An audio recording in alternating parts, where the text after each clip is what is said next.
Here in eastern Illinois in the village of Lerna is a quiet churchyard that for nearly 2 centuries has been the final resting place for humble farmers and pioneers who worked the land that borders it.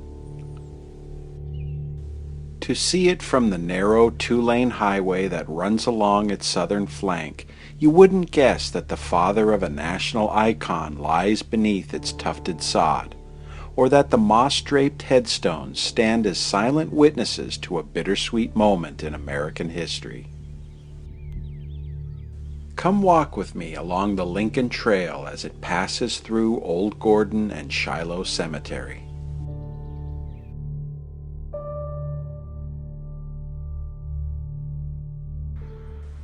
In late January 1861, a buggy stopped here, and 2 figures, a man and an elderly woman, emerged.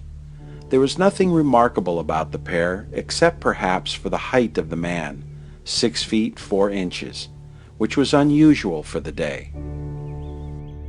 Taking careful steps upon the frozen ground, they walked to a spot where was standing a rough-cut plank of wood carved with the initials T.L.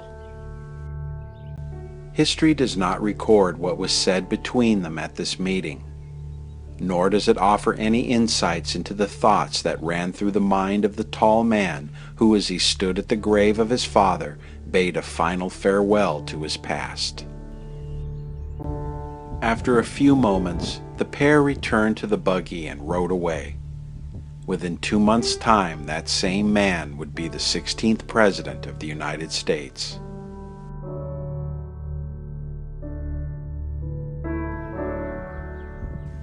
Recounting that last visit years later, his stepmother Sarah said she knew as they stood huddled together in the icy winds blowing through the graveyard that day, it would be the last time she would ever see her beloved Abraham alive. For most of his life, Thomas Lincoln was a wanderlust. Before settling in Coles County, where he spent the last 20 years of his life, he always seemed to be on the move. From Virginia, where he was born, he moved to Kentucky, where he married his first wife, Nancy Hanks, and his 2 children, Sarah and Abraham, were born. Then to Indiana, where he became a widower in 1818. He then traveled back to Kentucky to wed his second wife, Sarah Bush Johnston. Finally, in 1830, he moved to Illinois. Thomas was a carpenter and farmer by trade, and the only life he knew was one of hard work, where a day spent idle could mean watching your family go hungry. Life on the frontier stripped him of any sentiment and kindness, even for his children. He was especially hard on young Abraham, who he considered an idler because he liked to pass his time reading. Thomas, who was illiterate, often scolded and beat young Abraham when he caught him with a book. It would forever strain the relationship between father and son. Sarah Bush Johnston was born in Hardin County, Kentucky, and by all accounts had an appreciation for the latest fashions and keeping up her appearance. She was also said to be hardworking, proud, and in possession of sound judgment. In 1806, she married Daniel Johnston, the town jailer, and had 3 children. The marriage ended in 1816 when Daniel died in a cholera epidemic. Sarah managed to get by raising her children and paying off her late husband's debts for 3 years, until an old beau came back into her life with an offer she couldn't refuse. According to Lincoln's cousin, Dennis Hanks, Thomas Lincoln's proposal of marriage to Sarah went something like this. I have no wife, and you no husband. I came a propose to marry you. I knowed you from a gal, and you knowed me from a boy. I have no time to lose, and if you're willin', let it be done straight off. Although Lincoln's proposal was short on sweetness, Sarah agreed, and it would turn out to be a pivotal moment in American history. For Sarah immediately took to young Abraham, whom she said never gave me a cross word or look, and never refused in fact or in appearance to do anything I requested. His mind and mine, what little I had, she said later, seemed to run together, move in the same direction. Sarah loved him as much as her own children, and although illiterate herself, she encouraged him to expand his intellect by giving him books. Abraham returned her affection by calling her mother, and once confided that she was his best friend in this world, and that no son could love a mother more than he loved her. It's impossible to know whether Abraham Lincoln would have become the great man we know today without her nurturing and influence. In January 1851, a letter from Coles County arrived at Lincoln's Springfield home. It informed him that his father was in failing health and not expected to survive, and that if he desired to see him before the end, he should make all haste in coming.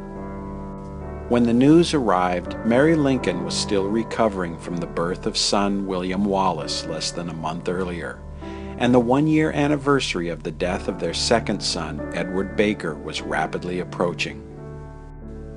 On the 12th, Lincoln wrote the following to his stepbrother: "My business is such that I could hardly leave home now, if it were not that my own wife is sick abed. I sincerely hope Father may yet recover his health, but at all events tell him to remember to call upon and confide in our Maker, who will not turn away from him in any extremity. Say to him that if we could meet now, it is doubtful whether it would not be more painful than pleasant, but that if it be his lot to go now, he will soon have a joyous meeting with many loved ones gone before." Thomas Lincoln died on January 15, 1851. His only son and last surviving child did not attend the funeral. Sarah Lincoln's little cabin in Farmington, Illinois seemed worlds away from the carnage of the Civil War being waged in the East.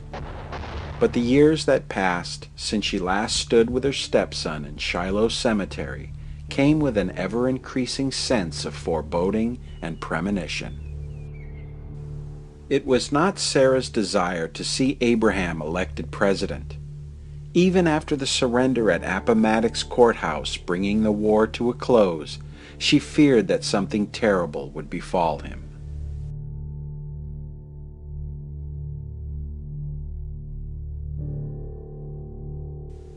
April 15, 1865 was a Saturday, and the day before Easter.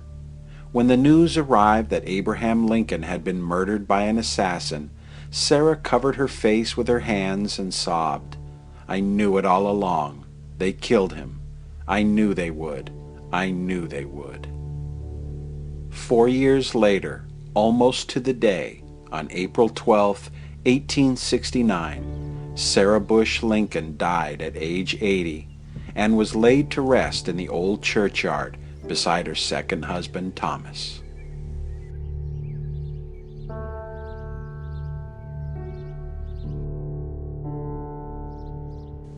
The land where Thomas and Sarah Lincoln now rest once belonged to John Jakes Gordon, one of the original settlers in the area. In the 1830s, he gave 1.5 acres to the community for use as a cemetery. From Lincoln's day on into the 1880s, it was known as Gordon Graveyard. Its benefactor and namesake was buried here when he died in 1866. As you walk the gently sloping grounds, you will see names like Harwood and Foote, Reed, Phipps, and Easton. You will find Rogers, Yorks, Andersons, and Shees.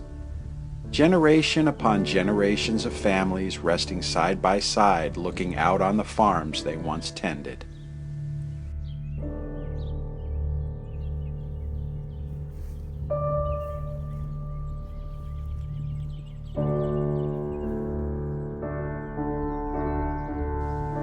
Throughout the 1840s, an epidemic known as Asiatic cholera spread through the Midwest, claiming countless lives. Cole County was not spared from this terrible outbreak. 33 local victims of the disease were buried here in graves marked only by cedar trees. A simple memorial was placed here in their memory.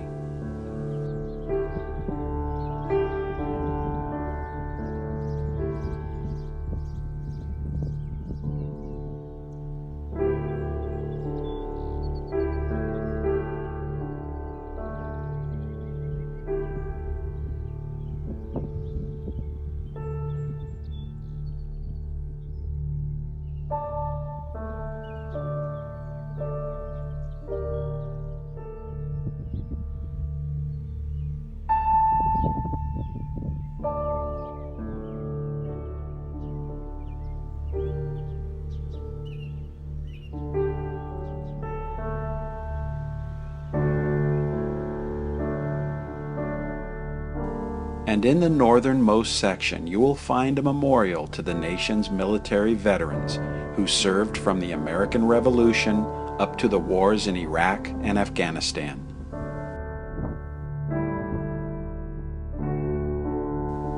In 1881, the Shiloh Presbyterian Church was built on land next to the graveyard.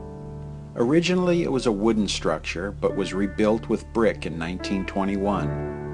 Today it sits mostly idle, and in 2000 it narrowly survived efforts to tear it down.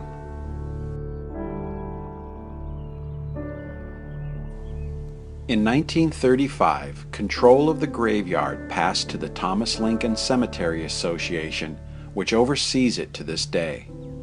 Since they took over, the cemetery was renamed for its most famous resident, which is a bit ironic, as we shall see.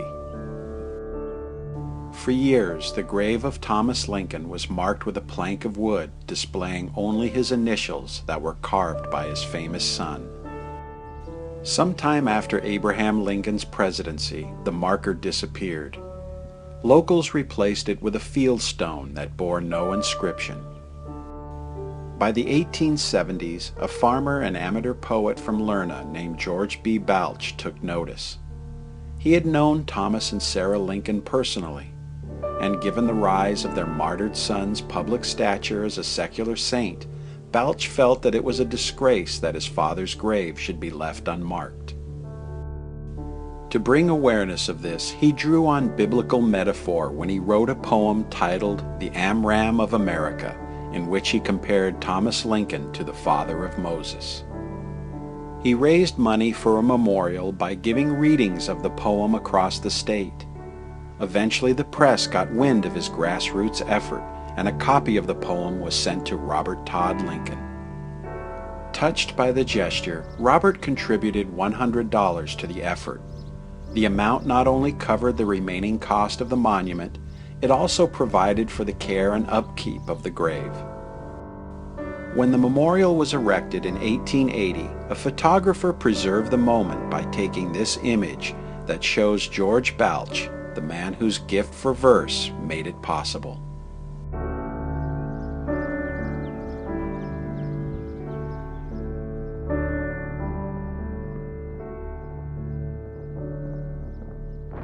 Over the years, souvenir hunters chipped away at the marble. By the 1920s, it became apparent that a replacement stone would be necessary. And through the efforts of the Illinois Lions Club, a new granite monument was unveiled on May 16, 1924. The Memorial Committee also saw to it that the resting place of Sarah Lincoln was marked for the first time. The original 1880 monument was moved near the entry gate of the cemetery to stand as a reminder of George Balch's poem. Although written with Thomas Lincoln in mind, his words speak to all who lived, worked, and died here, and whose efforts were not rewarded with wealth or glory or fame. When Balch's heirs published a volume of his work, the poem was retitled simply "The Pioneer," and it goes like this.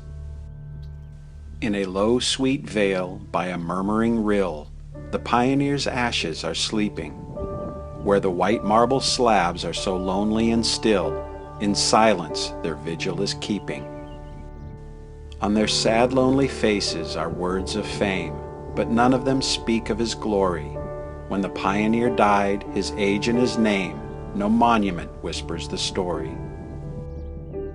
No myrtle, nor ivy, nor hyacinth blows o'er the lonely grave where they laid him. No cedar, nor holly, nor almond tree grows near the plebeian's grave to shade him. Bright evergreens wave over many a grave, o'er some bow the sad weeping willow, but no willow trees nor evergreens wave where the pioneer sleeps on his pillow. Some are inhumed with honors of state and laid beneath temples to molder.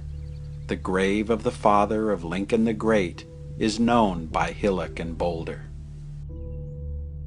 Let him take his lone sleep and gently rest, with naught to disturb or awake him. When the angels shall come to gather the blessed, to Abraham's bosom they'll take him. Thank you for watching, and if you like what you saw, please give it a thumbs up.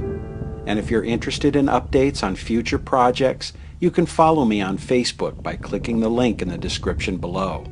And if you haven't already, subscribe to my channel now for more grave explorations.